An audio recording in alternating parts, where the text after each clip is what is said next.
It's funny because originally growing up, I was like, I'm never going to be an interpreter. I didn't want to do that because I felt like that's all I did my whole life.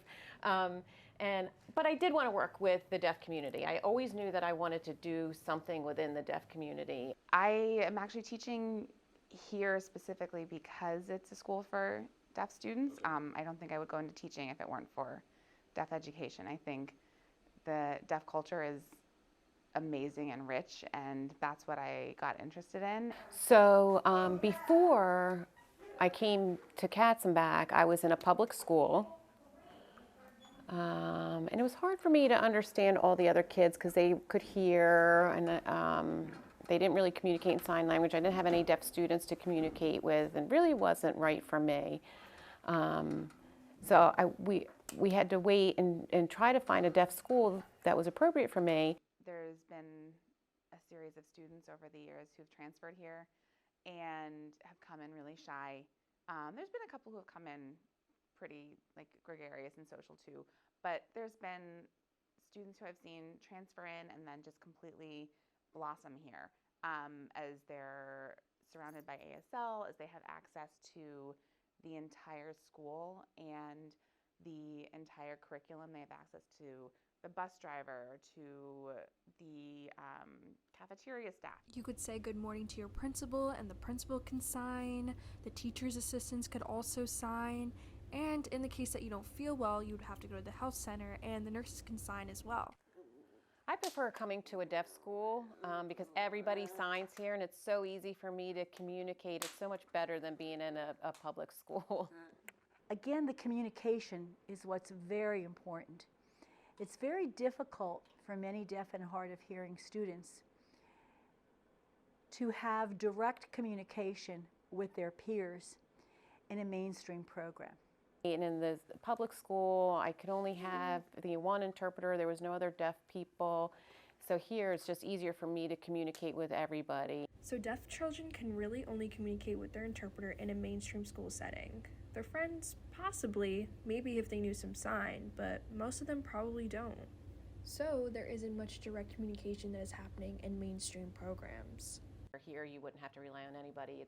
You could be very independent. I'm allowed to be involved in a lot of extracurricular activities. I've been on the basketball team, and I've been a manager on the basketball team because I can't really play because I have some health conditions. So I was involved with a soccer program as well, and I played for a short time, and then I became a manager. I see them blossom and be able to take on more leadership, be able to follow their interests, and be able to become really strong individuals. So in mainstream schools, they typically have around 10 to 15 deaf students in the school, and it's like 1,000 hearing children to a school aside from that. For the deaf institution, it's all deaf and hard of hearing students. So that means that there are typically no hearing students, and with that, the people in instructions could also sign. So that means that students have access to direct communication with everyone, especially the adults.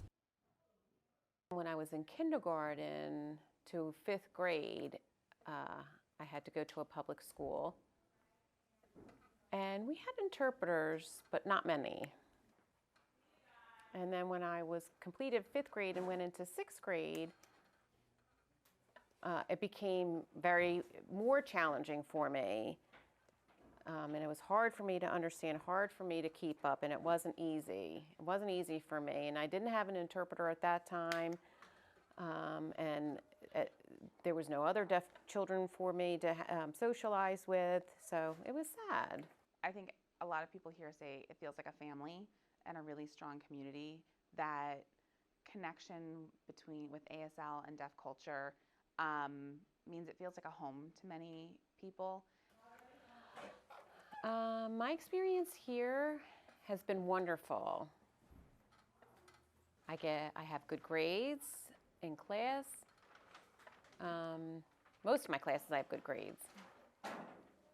And I really enjoy coming here because we go on trips, we play games with my friends, and I just enjoy being here.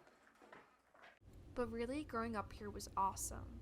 The program for the deaf and hard of hearing children, teachers, us, And not really just the education, but the love and connections the teachers have here for their students.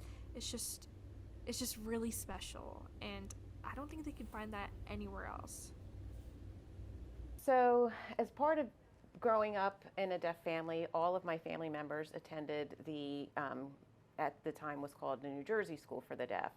I remember as a young child, we would come to the school for various events. They always had class reunions or picnics, and just the deaf community would gather here, and it was part of my growing up. I would just, tag along with my mom and dad, and we would come here and have socialize, and I would have, other kids that their parents were deaf just like me, and I just felt at home being here. So the differences that I see since I started in 1977, at that time, we were employing total communication, which means we were signing and talking at the same time. And now we use the bilingual strategies, using only one language at a time. I would say probably 95% of the students here were classified as auditorily impaired, with 5% being multiply disabled. And at this point in time, I would say about 55% of our students are classified as multiply disabled students. And the remaining 45% would be auditorily impaired. So the big difference is, I think, the population that we have is much smaller. When my parents were here, there was probably up to 600, 700 students. The declining population in Katzenbach has happened over the past 15 to 20 years. It's not just at the Katzenbach School for the Deaf. It's at most deaf schools in the country. Well, yeah, there's been big changes. When I attended Katzenbach, really, we had so many students attend here. And all the buildings here were all full. And all the classrooms were all full. And we were just like a big family. And now the numbers are not as high anymore. I think more kids are going to other programs, like mainstream programs. So when I was growing up, there was a lot of deaf institutions that were oral based. So it was very much so centered around the belief that, back then around the 60s and 70s, if you were signing, you would never be able to learn how to speak.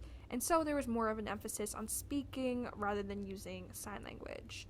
And it was strange because I came from a deaf family, and my parents were actually put in an oral-based school. So, years later, I asked my parents, hey, so why did you guys get put in an oral-based school? And they said, well, we thought that's what was best for us. But now we kind of sit around and we're like, that is oppression. I have more of a hope for the future, and partly as a hearing person, I don't think it's really my place to say what the future of educating deaf people is. I think my hope for the future for deaf education is that it will be strongly led and influenced by deaf adults and their experiences and their guidance of what it should be. So I've got concerns. The future of deaf ed isn't something that I'm really worried about, but it's the future of deaf institutions as an entirety. The funding by the state is what really concerns me. And, the issue really shouldn't be an issue, but it is an issue altogether. I wish deaf students that are in mainstream programs, I wish that they could at least come here and just see what the environment is like here. We pride ourselves on being a school with direct communication. I wish really that the deaf kids can experience what I experienced by going to an all-deaf school like MKSD.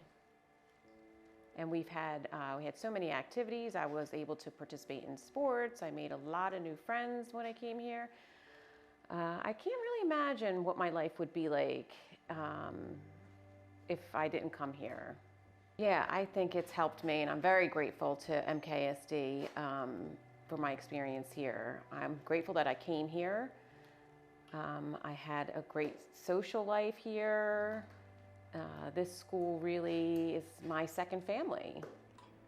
I realize that my retirement is not too far off in the distant future. But the choice that I made to come to Katzenbach was one of the best decisions that I made in my life. I think I have received so much more from the students and staff than what I have given. It has brought me the greatest joys in my life to work here. Difficult to explain, but it is very, very fulfilling. And I'm grateful for these 38 years that I've had at this school. And I hope that the school continues forever.